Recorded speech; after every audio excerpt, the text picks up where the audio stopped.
Olá, tudo bem com você? Seja muito bem-vindo à segunda aula do curso de Visão Panorâmica das Escrituras. Então vamos dar continuidade aos nossos estudos. Estou muito contente que você chegou até aqui. Só dar uma pincelada rápida do que nós já vimos na primeira aula. Nós compartilhamos os propósitos do curso, né, que nós vamos é, percorrer aí as páginas das Escrituras, estudando os 5 períodos bíblicos. Nós falamos um pouquinho também sobre teologia, o que é teologia, qual é o propósito da teologia e alguns tipos de teologia que existem nesse mundo, né? Falamos qual é o tipo de teologia que nós vamos usar durante as nossas aulas, ok? Nós vamos usar, lembrando, a teologia bíblica, que se baseia única e exclusivamente na palavra de Deus, ok? E depois nós falamos do propósito e do significado de religião. Você se lembra que eu mostrei um desenho que eu fiz para que a gente possa entender um pouco sobre o que é religião, né? Só relembrando, religião significa reconciliar, reconectar, uma religação, né? Então, o pecado, ele me afasta de Deus. Então, quem é essa religião que me aproxima de Deus? Nós vimos que é Jesus, né? O pecado me afasta de Deus e eu quero chegar até Deus. E a única forma de chegar até Deus, nós vimos lá em João, no Evangelho de João, que próprio Jesus fala: Eu sou o caminho, a verdade e a vida. Ninguém vem ao Pai a não ser por mim. Então, a única forma de nos achegarmos, de nos aproximarmos de Deus, é pelo único caminho existente, que é Jesus. E aí no desenho que você se lembra, né, Jesus, ao morrer na cruz, ele faz essa ponte que me aproxima e me reconecta, que faz essa religião, né, com Deus. Então, religião nada mais é do que essa religação, ok? Nós finalizamos a nossa primeira aula falando da importância de aceitar somente a Bíblia como a minha única autoridade, né? A Bíblia, nós vimos que ela o único livro inspirado e a única autoridade confiável e a única revelação completa, ou seja, a Bíblia está completa.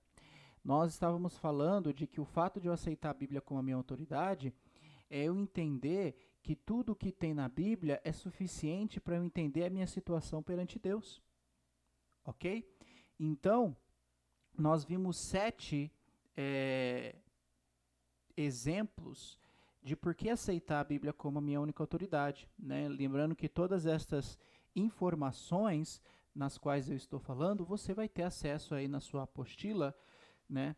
Que você está em mãos aí, ok? Bom, então nós paramos então nesse último ponto falando da importância de aceitar a Bíblia como a nossa única autoridade. E lembrando que, usando a Bíblia como a nossa única autoridade, a, a gente vai usar, dentro da teologia bíblica, nós vamos ficar com o que está escrito. Então, nós vamos é, entender a Bíblia usando esse tipo de teologia e sem adicionar, sem acrescentar, sem dar alguma. Como eu já falei, eu não vou dar a minha opinião, o que eu acho sobre o assunto. Vamos deixar que a Bíblia mostre as respostas. A Bíblia vai nos ensinar e ela tem muito que nos ensinar. Afinal de contas, a Bíblia é a palavra de Deus. Então vamos deixar que a Bíblia mostre para nós o que ela tem para nos dizer, né? Lembrando que Jesus é o dono da razão e da verdade. Vamos ver então o que a Bíblia tem falado para nós. Mas antes de nós começarmos a entrar nos períodos bíblicos, eu quero começar um assunto, um dos assuntos que eu disse que nós iríamos trabalhar na primeira aula. E o primeiro assunto nós vamos trabalhar é sobre bibliologia. Então, dentro da bibliologia, que é uma área de estudo dentro da teologia, é a ciência que estuda a Bíblia, as páginas das Escrituras. E eu faço essas perguntas para você. Não sei se você já fez, já pensou nessas perguntas, mas eu quero que você reflita nessas perguntas.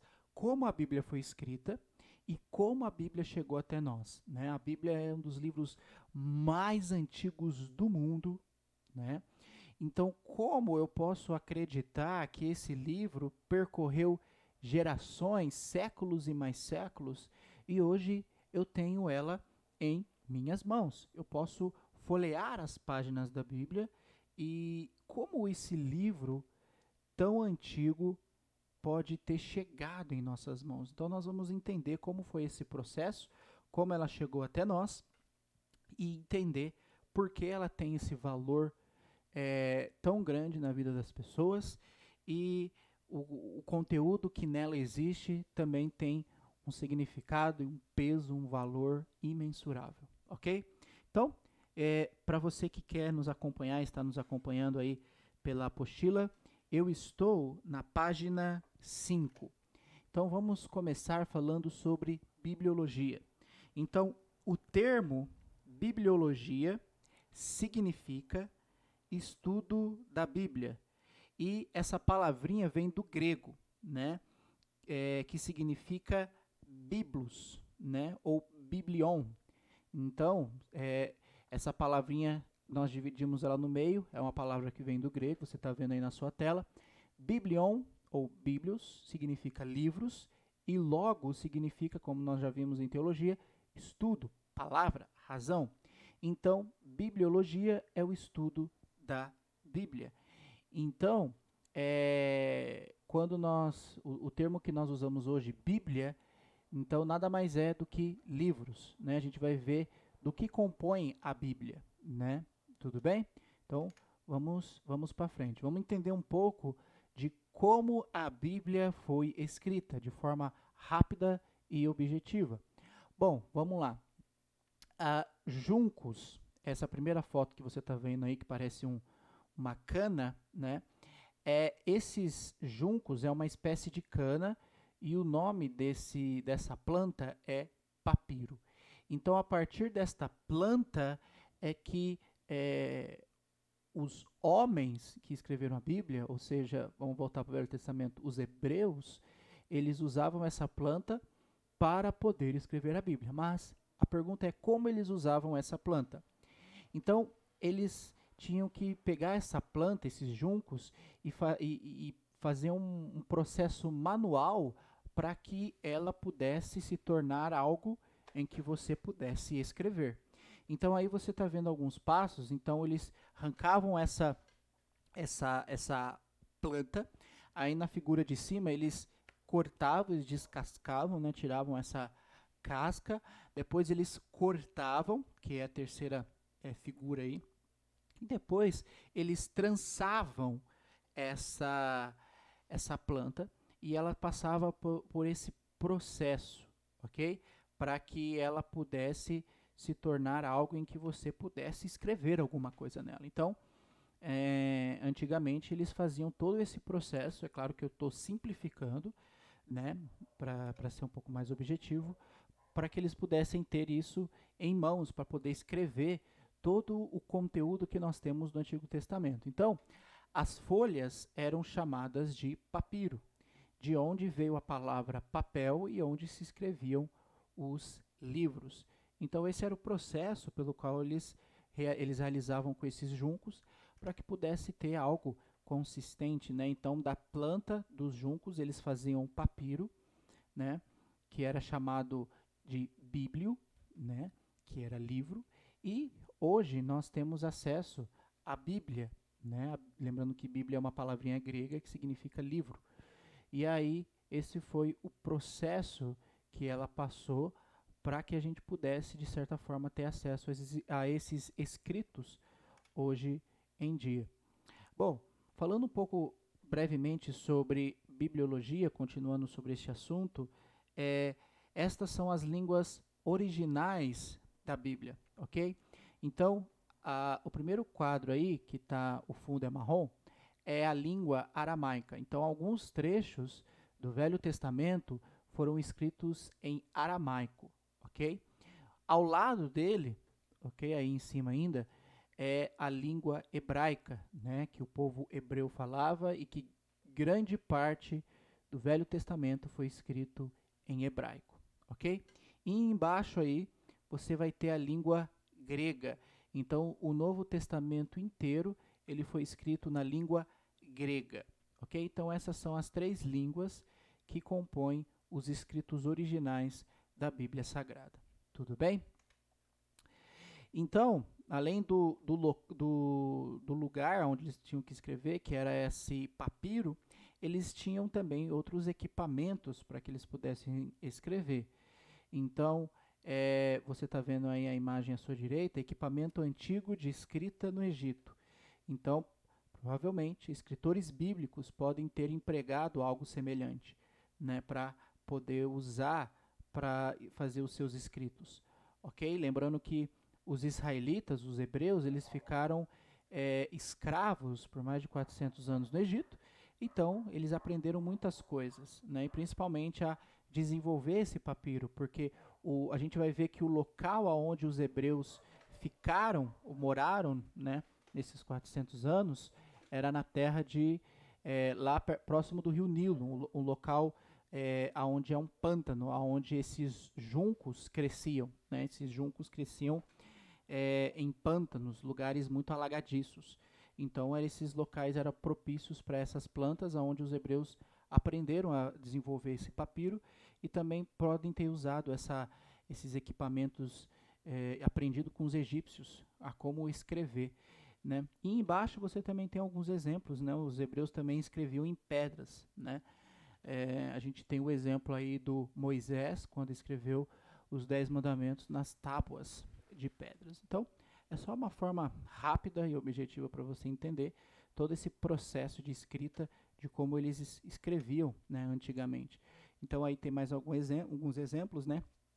Então, nós temos aí em pedras também, que eles, de certa forma, escreviam, alguns escritos antigos, ok? Para você entender também que não era somente pelo papiro que eles faziam esses escritos antigos, eles usavam bastante pedras também para fazer várias inscrições. Um pouco mais para frente, no decorrer dos anos, eles aprenderam também a mexer com o pergaminho. Então, só para entender, o papiro ele era pela planta, aquela planta que passava por todo aquele processo para que eles pudessem escrever.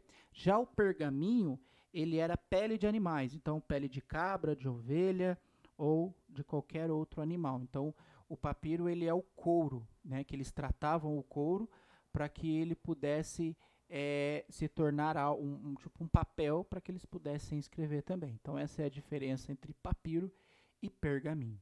Tudo bem? Bom, você tem algumas lacunas para você preencher aí na página 5. Então, na letrinha A, nós já falamos qual é a origem da palavra Bíblia. Então, você pode preencher aí com calma. A palavra Bíblia não aparece no texto inspirado.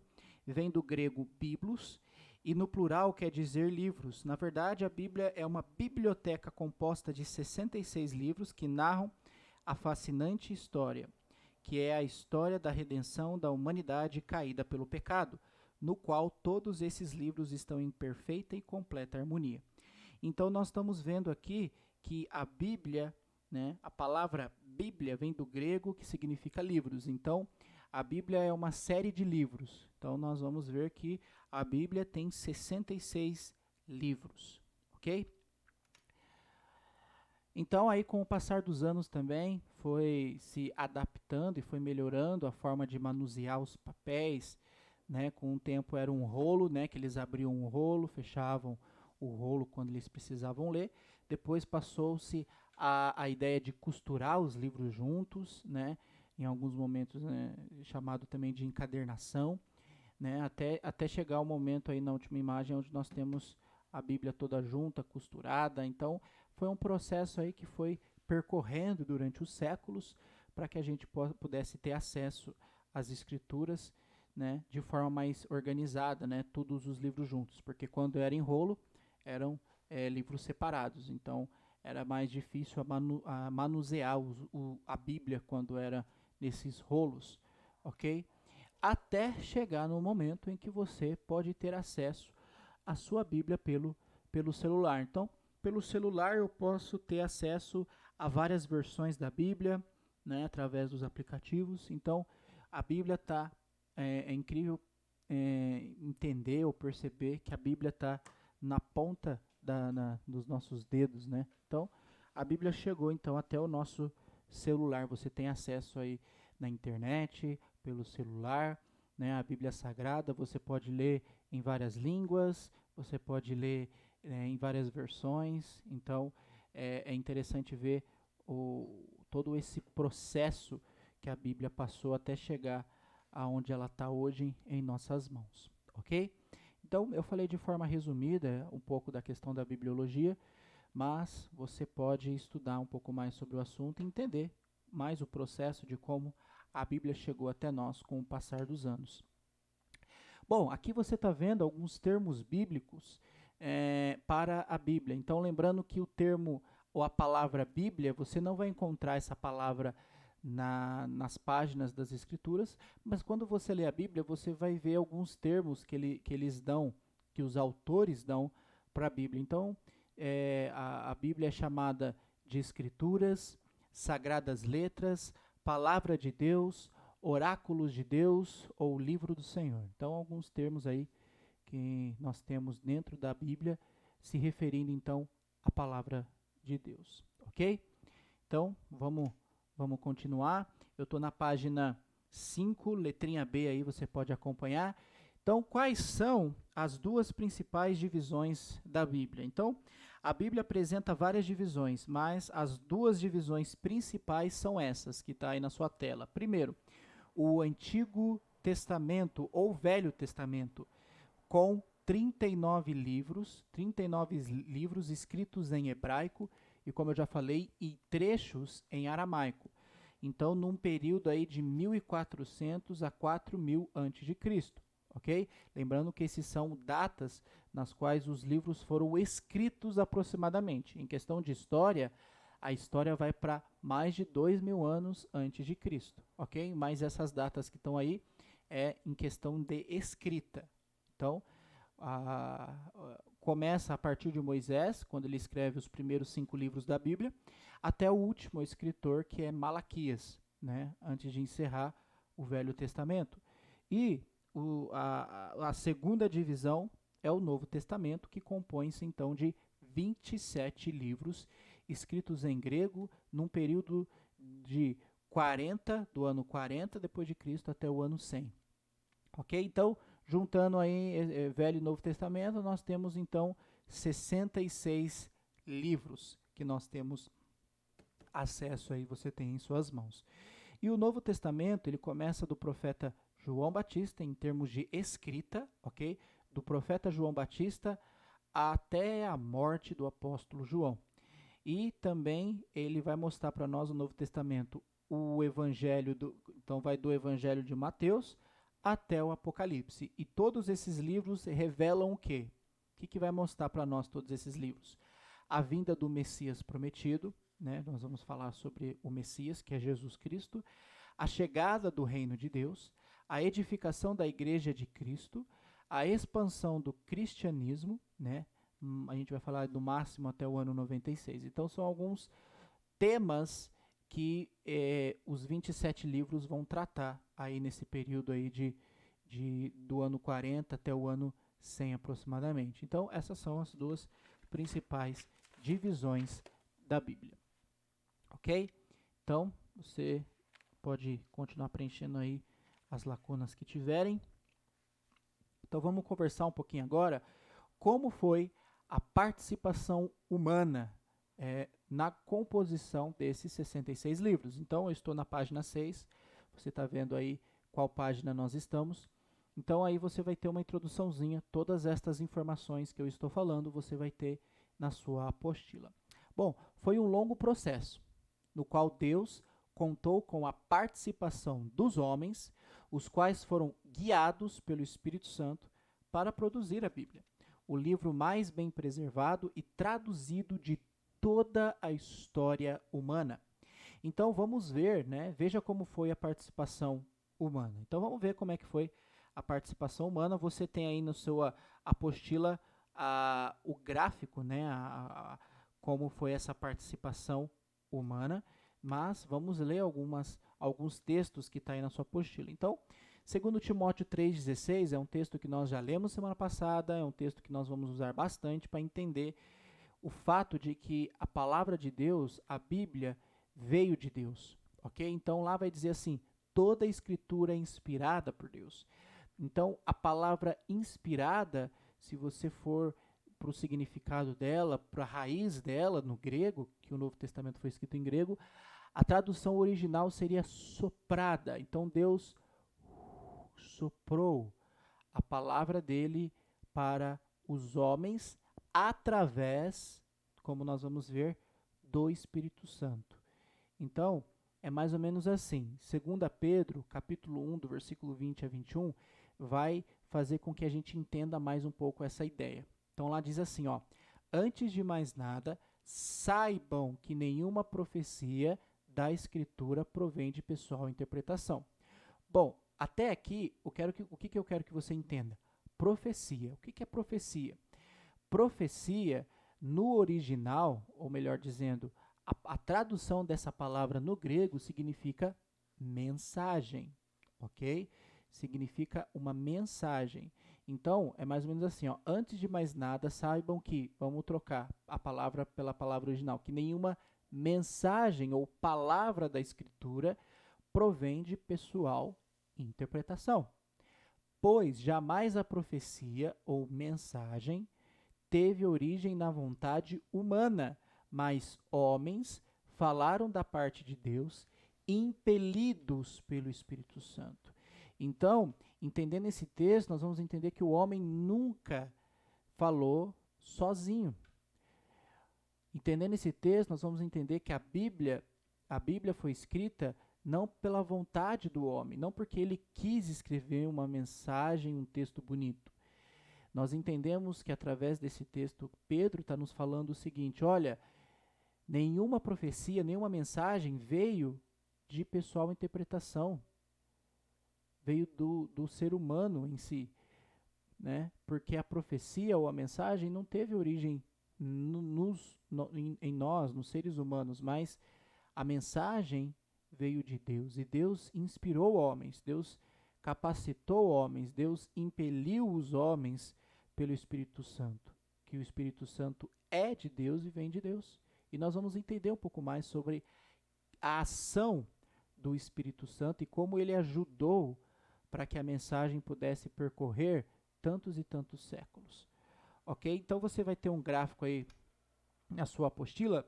Então Deus, a partir desse texto que nós lemos de 2 Pedro, ok? Então Deus, através do Espírito Santo, impelido com o Espírito Santo, capacitou homens, chamou homens, ok?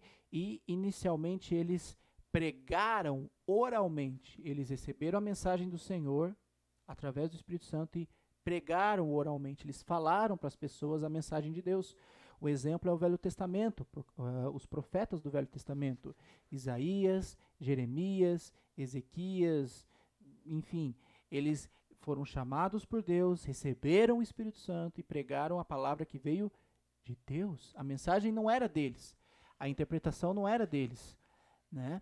Então, eles falaram por parte de Deus, né? Eles primeiro pregaram oralmente, depois eles escreveram, porque nós temos acesso ao livro desses profetas, ok? Então, os profetas foram escolhidos por Deus para transmitir a mensagem dele. E no Novo Testamento, nós temos Jesus que veio a este mundo, também foi concedido a Jesus, nós vamos ver com calma o Espírito Santo. Jesus, nós vemos nos evangelhos que a mensagem que ele trouxe era a mensagem de Deus, por meio do Espírito Santo. Jesus capacitou os apóstolos, e os apóstolos também receberam o Espírito Santo, e eles também pregaram impelidos pelo Espírito Santo. Ou seja, a mensagem que os apóstolos pregaram não era de interpretação deles, não era da vontade humana deles, mas a mensagem que os apóstolos pregaram vinha de Deus através do Espírito Santo. E aí, essas pessoas que foram escolhidas por Deus, pelo Espírito Santo, como eu já falei, pregaram oralmente a mensagem, depois teve os seus escritos. Tudo bem? Então, vamos para frente. Né? E aí também, eu acabei de falar, esse foi o processo que se passou para que a palavra de Deus chegasse até nós. Então Deus, através do Espírito Santo, capacitou profetas, apóstolos e também Jesus para que a mensagem pudesse chegar até nós, para que a Bíblia pudesse chegar até nós, né? Através dos escritos. Bom, vamos para a letra E, na página 6. A pergunta aí é: quais foram os passos para que a Bíblia pudesse chegar até nós? Então, quais foram esses passos que ela chegou até nós? Então, cerca de 40 escritores em épocas, lugares e profissões diferentes. Foi num período de aproximadamente, você pode preencher na sua apostila, de 1500 anos. O primeiro escritor foi Moisés em 1400 a.C., o qual escreveu os 5 primeiros livros da Bíblia. Todas essas informações estão na sua apostila. Então, Moisés escreveu Gênesis, Êxodo, Levítico, Número e Deuteronômio. O último escritor foi um apóstolo, João, antes do ano 100, o qual escreveu os 5 últimos livros da Bíblia. Então, ele escreveu o Evangelho de João, as Epístolas de João, que é 1ª, 2ª e 3ª João, e o livro de Apocalipse. Assim, até o fim do 1º século, toda a Bíblia já tinha sido escrita. Então, esses foram os passos no qual passou esse processo para que a Bíblia chegasse até nós. Então, vamos ver quais foram esses passos, né, que aconteceram. Então, você pode preencher aí na sua apostila, na letra E, número 1. Então, primeiro, eles pregaram. Então, eles receberam a mensagem do Senhor através do Espírito Santo. Então, primeiro, eles pregaram. Então, teve a revelação oral, a mensagem recebida de Deus. Então, isso que eu estou falando está na sua apostila. Então, eles pregaram inicialmente. Então, a gente está vendo quais foram os passos, o processo que se deu para que a Bíblia chegasse até nós. Ok, segundo, depois eles escreveram, são chamados de autógrafos, então são os escritos originais, formando então os 66 livros da Bíblia. Então esse foi o segundo passo que eles fizeram depois da pregação, eles escreveram, ok? Então são chamados de autógrafos, porque são os escritos originais. Depois, mais tarde, houve as cópias, então copiaram. Essas cópias são chamadas de manuscritos. Então, os livros, devido ao material ser perecível, então eles eram, então o material que eles usavam, né, os juncos, o pergaminho, era perecível. Então, ele se desgastava com o tempo, ele estragava com o tempo. Então, por isso houve essas cópias, né? Um desses exemplos, para você ter no Novo Testamento, é o exemplo dos escribas. Né? Jesus conversou muito com os escribas, dialogou muito com os escribas, porque os escribas eles eram pessoas que a profissão deles era escrever. Então, eles faziam muitas e muitas cópias da Bíblia. Então, por isso que muitos deles conheciam, né, de cabeça, memória, várias passagens. Eles eram pessoas muito inteligentes, porque eles passavam, a profissão deles era escrever. Então, foi através desses escribas e depois, com o passar dos anos, outras pessoas que copiaram, né, a Bíblia, né? Então, houve essa multiplicação aí da palavra de Deus. E depois, finalmente, houve as traduções. Eles traduziram a Bíblia. Então, se hoje nós temos a oportunidade de ler a Bíblia em português, se você tem a oportunidade de ler a Bíblia em outras línguas, é porque houve pessoas que traduziram as escrituras sagradas. Então aí você tem algumas datas aproximadas de como isso aconteceu. Então, o Antigo Testamento, que foi escrito originalmente em hebraico e algumas partes em aramaico, foi concluído cerca de 400 anos antes de Cristo. Então, 400 anos antes de Cristo nascer, os livros do Velho Testamento já estavam escritos. Ou seja, os 39 livros já estavam escritos 400 anos antes de Cristo, ok? Aproximadamente um pouco antes de Jesus nascer, houve então a primeira tradução, ok? Que nós chamamos de Septuaginta. Então a Septuaginta foi assim, os escribas pegaram os originais em hebraico e em aramaico e traduziram para o grego.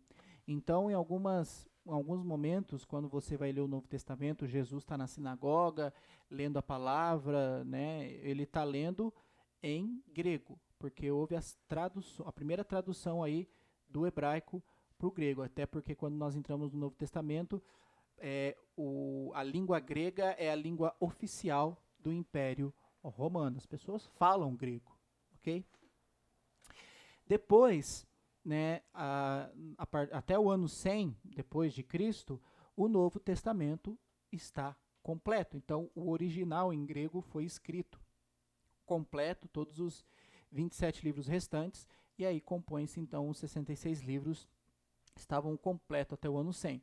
Depois houve a próxima tradução, que foi aproximadamente no ano 405, que nós chamamos de Vulgata, aonde eles traduziram o Antigo Testamento e o Novo Testamento em latim, ok? Então, aí com o passar dos anos, a gente pode ver isso com calma em outros cursos, qual foi o desenvolvimento da escrita da Bíblia e como ela chegou, então, até em outras línguas na parte do mundo, até chegar o português para nós, ok? Então, aí são os principais acontecimentos históricos desse ponto das traduções, ok? Então, vamos para o próximo ponto, que é o 5.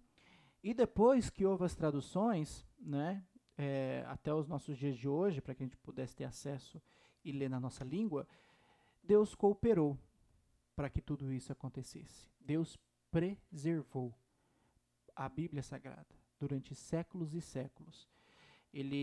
Deus cooperou para que a sua palavra chegasse até nós hoje. Então, graças a Deus por isso. Que bom que a palavra dele chegou até nós e hoje nós podemos ter acesso à palavra do Senhor em nossas mãos. Então, esses foram os passos para que a Bíblia pudesse chegar até nós. Então, lembrando que se você tiver alguma dúvida, algum comentário, você pode mandar para nós para que a gente possa continuar conversando sobre esses assuntos, se você ficou em dúvida, ok? Bom, então vamos ver, eu estou ainda na página 6, como o Velho Testamento chegou até nós. Nós já estamos vendo isso com calma, mas vamos ver o que a Bíblia fala para nós. Então, em Hebreus 1, versículo 1 e 2, vai dizer assim, ó, há muito tempo Deus nos falou muitas vezes e de várias maneiras aos nossos antepassados, por meio dos profetas, mas agora, nesses últimos dias, falou-nos por meio do seu Filho. Então, o Velho Testamento, se você quiser preencher aí na página 6, ainda na letra E, mais lá embaixo, está escrito, o Velho Testamento chegou até nós através dos profetas. Então, conforme Hebreus 1, 1 e 2, então, os profetas foram escolhidos por Deus para trazer a mensagem para nós. Então, tem esse quadrinho aí embaixo, você vai ter na sua apostila. Então, Deus, através do Espírito Santo, chamou profetas, esses profetas foram impelidos, estavam com o Espírito Santo de Deus, né, pregaram oralmente a mensagem de Deus, depois escreveram os 39 livros do Velho Testamento. Ok? Então, esse foi o processo de como o Velho Testamento chegou até nós. E o Novo? Também o mesmo versículo vai falar para nós. Então ele fala, há muito tempo Deus nos falou muitas vezes e de várias maneiras aos nossos antepassados por meio dos profetas. Mas agora, nesses últimos dias, falou-nos por meio do Filho. Então, embaixo aí você vai ter, o Novo Testamento chegou através de Jesus e dos apóstolos. Então, Jesus veio a esse mundo, ele veio trazer a mensagem de Deus, ele chamou 12 homens, os apóstolos, transmitiu essa mensagem para os apóstolos e depois de sua morte, os apóstolos continuaram o trabalho,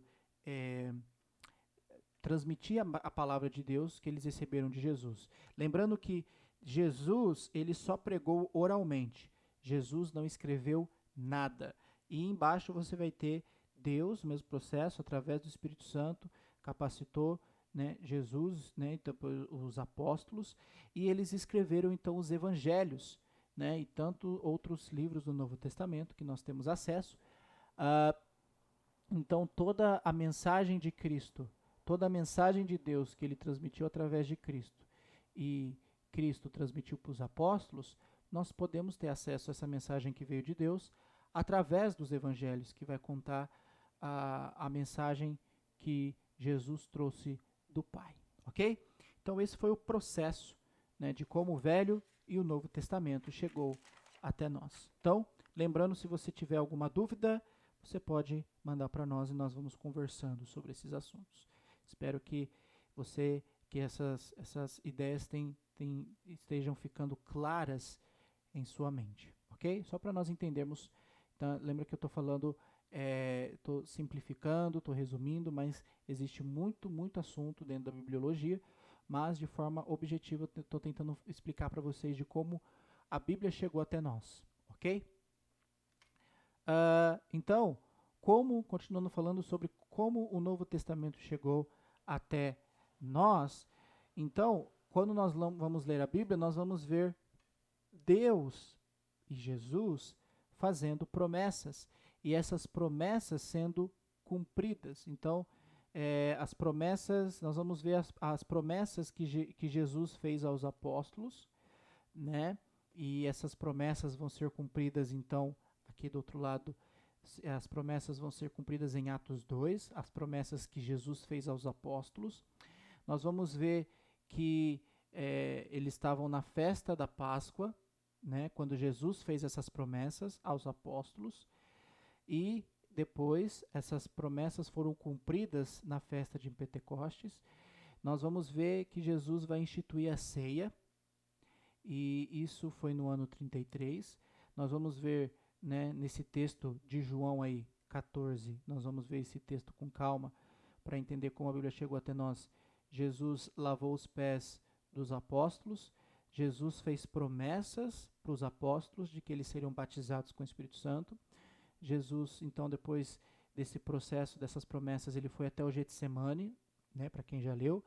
Ele começou a orar no Getsemane, ficou aflito, foi preso e depois foi condenado, né?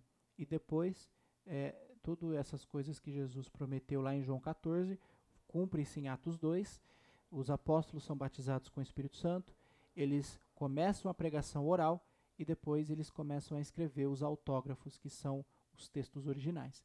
Então vamos ver com calma esse texto de João 14, né, até João 16, e entender como o Novo Testamento chegou até nós através das promessas que Jesus fez aos apóstolos nesses textos, ok? Então vamos lá. Como foi então a participação do Espírito Santo na vida dos apóstolos? Então, eu estou na página 7, letrinha F, qual é a função do Espírito Santo na vida dos apóstolos? Então eu estou aí na introduçãozinha na sua apostila, está dizendo assim, ó, antes de sua crucificação, pode preencher as lacunas aí, tá? Antes de sua crucificação, Jesus prometeu que os apóstolos seriam batizados com o Espírito Santo, o qual iria guiá-los durante o ministério deles aqui na terra. Essa passagem aconteceu somente depois da ascensão de Jesus aos céus, conforme o livro de Atos, capítulo 1 e 2. Agora, leia os textos abaixo, onde Jesus promete o Espírito Santo aos apóstolos e descubra como ele iria atuar na vida deles. E qual a importância dessa atuação na hora de eles redigirem, na hora de eles escreverem os livros no Novo Testamento. Então nós vamos entender essas passagens de João 14 até João 16 e entender a função do Espírito Santo na vida dos apóstolos, para que a palavra de Deus chegasse até nós. Lembrando que esses textos que eu vou citar agora de João 14, se você ler no contexto, são promessas que Deus fez para os apóstolos, ok? Então essas promessas não são para nós. Então nós vamos entender em que isso é relevante para nós no quesito da Bíblia ter chegado até nós, ok? Então você vai ter aí o número 1, ensinará. Então você pode começar a preencher na sua apostila aí. Então, o Espírito Santo ensinará todas as coisas, até coisas novas. Então, João 14, 26 vai dizer assim, ó, então são trechos da conversa que Jesus está tendo com os apóstolos. Então, vamos lá, ó. Mas o Consolador, o Espírito Santo, que o Pai enviará em meu nome, esse ensinará a vocês todas as coisas e fará com que se lembrem de tudo o que eu lhes disse. Então, a primeira coisa que, quando eles recebessem o Espírito Santo, o que o Espírito Santo ia fazer na vida dos apóstolos é ensinar todas as coisas, até coisas novas. Então, a pergunta que eu faço, para que a gente possa refletir sobre esse primeiro ponto é, afinal de contas, Jesus ensinou tudo aos 12 apóstolos? A resposta é não. Senão ele não ia dizer que o Espírito ensinaria a ele todas as coisas e até coisas novas, né? Então, a primeira função do Espírito Santo na vida dele seria ensinar, continuar ensinando. Jesus tem um texto no Novo Testamento que fala que Jesus não ensinou todas as coisas porque ele fala para os apóstolos, vocês não vão suportar todas as coisas agora. Um pouquinho antes dele morrer ele fala isso. Mas, né, quando o Espírito Santo vier, ele vai continuar esses ensinamentos para que eles pudessem estar mais preparados para pregar a palavra de Deus. Então, a primeira função do Espírito Santo na vida dos apóstolos iria ser essa. Então, ensinar a eles todas as coisas e até coisas novas. Ok? Vamos para o segundo. O segundo lembrará tudo o que Jesus tinha ensinado. Então, o mesmo texto que eu li antes, João 14, 26, diz assim, mas o Consolador, o Espírito Santo, que o Pai enviará em meu nome, esse ensinará a vocês todas as coisas e fará com que se lembrem de tudo que eu lhes disse. Então você imagina, 3 anos de ministério que os apóstolos passaram com Jesus, como é que eles iriam se lembrar de todas as coisas? Porque naquela época eles não tinham uma caderneta para escrevendo, enfim, não era uma coisa fácil fazer isso. Então, como é que eles se lembrariam de tudo? Eu não me lembro nem o que eu almocei ontem ou anteontem, então como eles iriam se lembrar de tudo, de cada detalhe? Eu vou dar um exemplo. Lembra do apóstolo João? Foi o último a escrever os escritos do Novo Testamento. Ele escreveu os 5 últimos livros. Né? Ele escreveu o seu evangelho, que é o evangelho de João, 1ª, 2ª e 3ª João e o livro de Apocalipse. Então, João ele escreveu o seu livro lá no final do 1º século, o evangelho. Então, quando você vai ler o evangelho de João, como é que João se lembrou detalhadamente de vários fatos e acontecimentos que ele registrou em seu evangelho? Como é que ele fez isso? Através do Espírito Santo, que o ajudou a se lembrar de todas as coisas. João lá, quando escreveu no final do 1º século, ele já era um senhor de idade, já estava velho. Como é que ele se lembrar de coisas com detalhes que aconteceu quando ele era jovem e estava junto com Jesus e os outros apóstolos? Então, essa foi a função do Espírito Santo na vida dos apóstolos, para que os evangelhos fossem escritos. Então, o Espírito ajudaria eles a se lembrar de todas as coisas que Jesus tinha dito a eles e do que eles presenciaram. Então, essa foi a ação do Espírito Santo na vida deles. Ok? O terceiro, a função que o Espírito Santo teria na vida dos apóstolos é que testemunhará a respeito de Jesus. João 15 vai dizer assim, ó, quando, porém, Jesus está falando, vier o Consolador, que eu enviarei a vocês da parte do Pai, o Espírito da verdade, que dele procede, esse dará testemunho de mim, e vocês também testemunharão, porque estão comigo desde o princípio. Então, o Espírito Santo ajudaria eles a testemunhar, a falar tudo aquilo que eles viram desde o começo, a testemunhar os fatos, os milagres, as obras que Jesus realizou. Então, o Espírito Santo ajudaria eles nesse quesito, os apóstolos. Lembrando que essas promessas foram feitas para os apóstolos e não para mim. Então, o Espírito Santo ajudaria eles a dar testemunho, a falar, então, a testemunhar a respeito de Jesus, a ter coragem, né, de testemunhar, porque eles foram perseguidos, eles foram maltratados, eles foram machucados, mas eles sempre davam um bom testemunho, porque o Espírito Santo os ajudava. Bom, o quarto ponto é que o Espírito convencerá o mundo do pecado, da justiça e do juízo. Em João 16 diz: quando ele vier, o Consolador, o Espírito, convencerá o mundo do pecado, da justiça e do juízo. Então, o Espírito Santo, na vida dos apóstolos, iria ajudá-los a convencer o mundo, né, do pecado, da justiça e do juízo, através das pregações que eles fariam para proclamar o Evangelho de Cristo.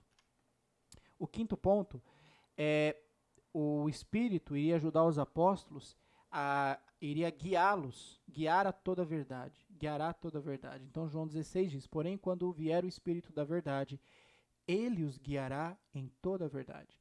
Ele não falará por si mesmo, mas dirá tudo o que ouvir e anunciará a vocês as coisas que estão para acontecer. Então, eles falariam somente a verdade, não haveria mentiras.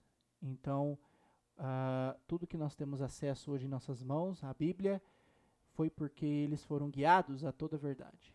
Então, é a verdade que está registrada nas páginas das Escrituras por causa da ação do Espírito Santo na vida dos apóstolos. 6. Falará apenas o que ouviu. É o mesmo texto que nós lemos. Porém, quando vier o Espírito da verdade, ele os guiará em toda a verdade e ele não falará por si mesmo, mas dirá tudo o que ouvir e anunciará a vocês as coisas que estão para acontecer. Então, essa será a outra função do Espírito na vida dos apóstolos. O Espírito falaria tudo o que eles ouviram e traria a mensagem que era de Deus. E o sétimo anunciará o que está por vir, ou seja, o futuro. Lembrando que essas são promessas feitas para os apóstolos. Porém, o mesmo texto, quando vier o Espírito da verdade, ele os guiará em toda a verdade. Ele não falará por si mesmo, mas dirá tudo o que ouvir e anunciará a vocês as coisas que estão para acontecer. Então, essa é a última função que o Espírito Santo teria na vida dos apóstolos. Ajudaria eles a anunciar as coisas que estavam para acontecer. Ok? Então, lembrando que essas promessas foram dadas aos apóstolos, essa seria a função que o Espírito Santo teria na vida dos apóstolos, para que nós pudéssemos hoje ter acesso às Escrituras. Ok? Então, através desses requisitos, foi que a palavra de Deus chegou até nós, o Novo Testamento chegou até nós, ok? Se você tiver alguma dúvida, algum comentário, a gente pode continuar conversando sobre esse assunto, sobre esses textos que falam exclusivamente das promessas que Deus fez para os apóstolos, que Jesus fez para os apóstolos, e tentar sempre entender que isso não se encaixa para nós nesse momento, mas é a função que o Espírito teria na vida deles para que a palavra de Deus pudesse chegar até nós, ok? Então, vamos continuar seguindo. Então, esses são os 7 pontos, né, que são as funções que o Espírito Santo teria na vida dos apóstolos, ok? Se você preencheu aí, pode preencher, fique à vontade. Bom, vamos finalizar então com, repetindo 2 Pedro 1, 20 a 21, o mesmo texto que eu disse: antes de mais nada, saibam que nenhuma profecia da Escritura provém de pessoal interpretação, pois jamais a profecia teve origem na vontade humana, mas homens falaram da parte de Deus, impelidos pelo Espírito Santo. Então, foi pelo Espírito Santo que a palavra chegou até nós, porque a mensagem foi trazida através do Espírito Santo. Qual é a conclusão que nós chegamos? Que a Bíblia é o único livro inspirado, confiável e completo. Não precisamos de nenhum outro livro e de nenhuma outra revelação para complementar a Bíblia, para justificar ou, enfim, que fique claro que a Bíblia é suficiente para entendermos, como eu já disse na primeira aula, para entendermos qual é a nossa situação perante Deus. Então, essa é a conclusão desse estudo breve sobre bibliologia.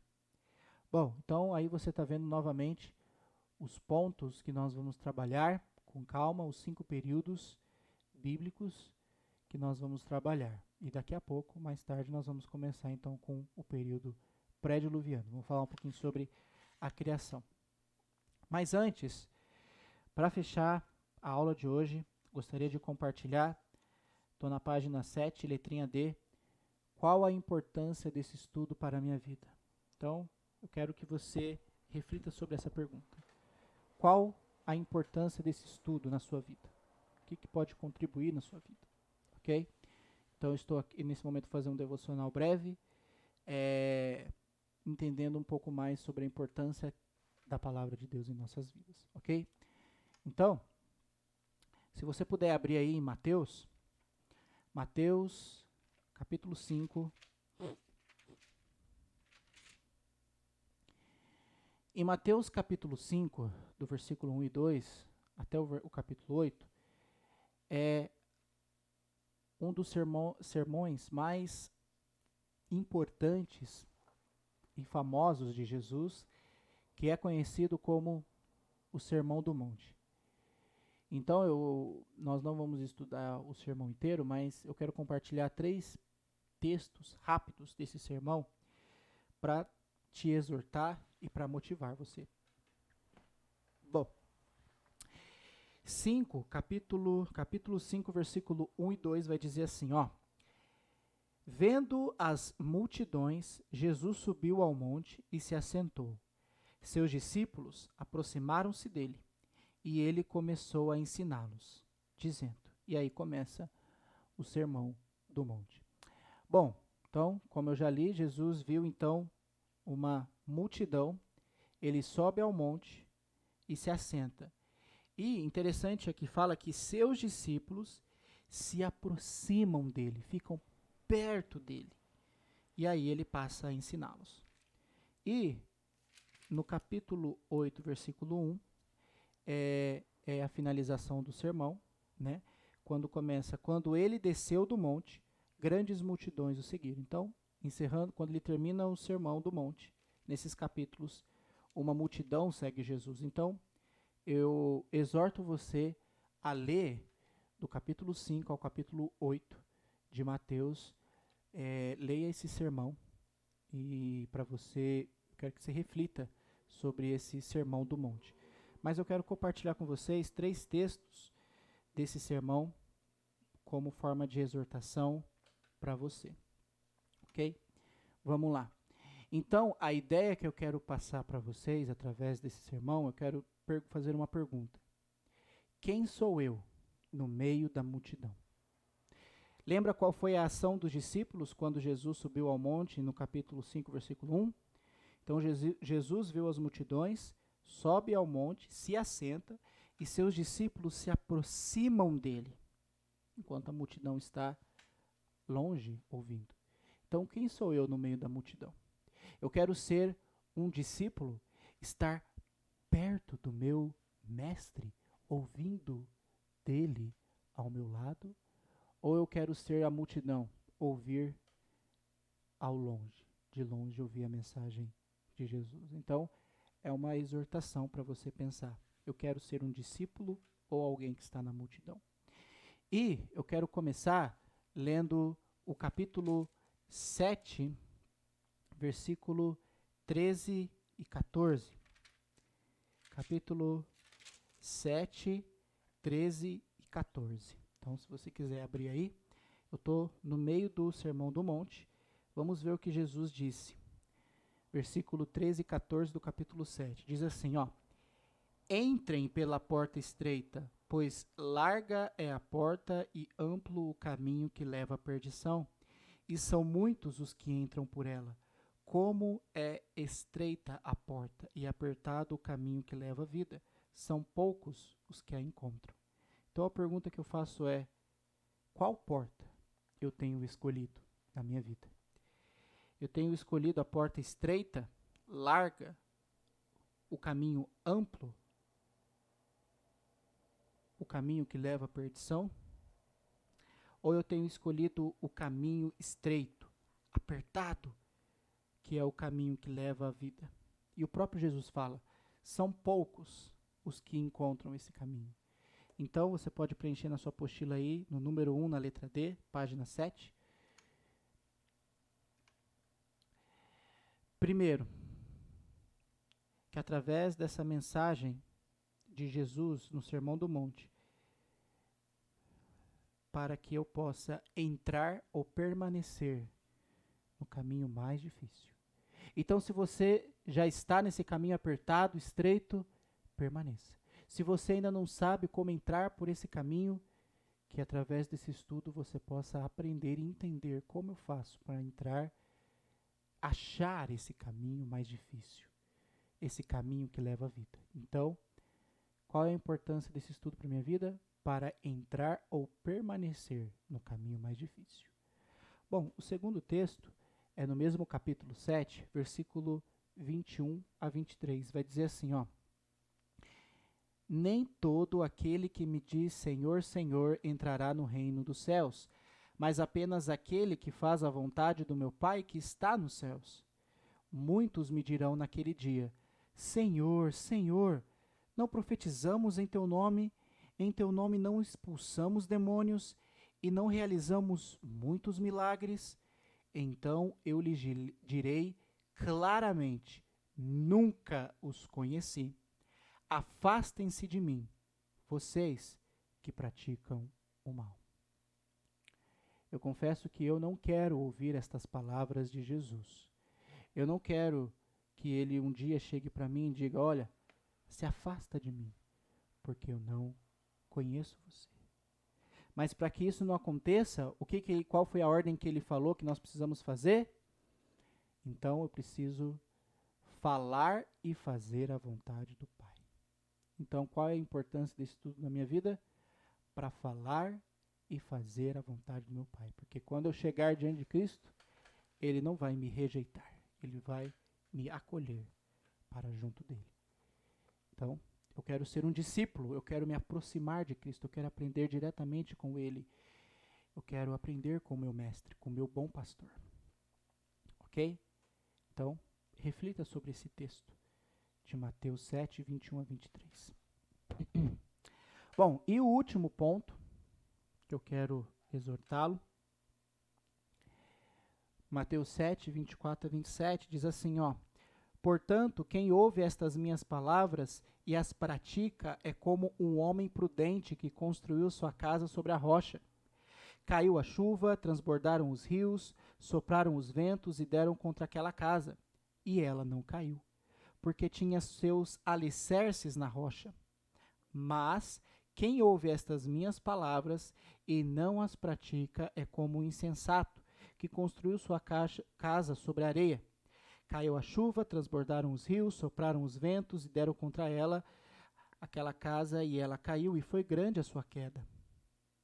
Então a pergunta que eu faço é: eu quero ser o homem prudente ou insensato? Aquele que ouve então as palavras de Cristo e pratica, constrói a sua casa sobre a rocha, é o homem prudente. Aquele que não faz a vontade do Pai, que não pratica, ele fala que é insensato, é como se construísse a sua casa na areia. Então, a pergunta que eu faço é: aonde eu tenho construído a minha casa?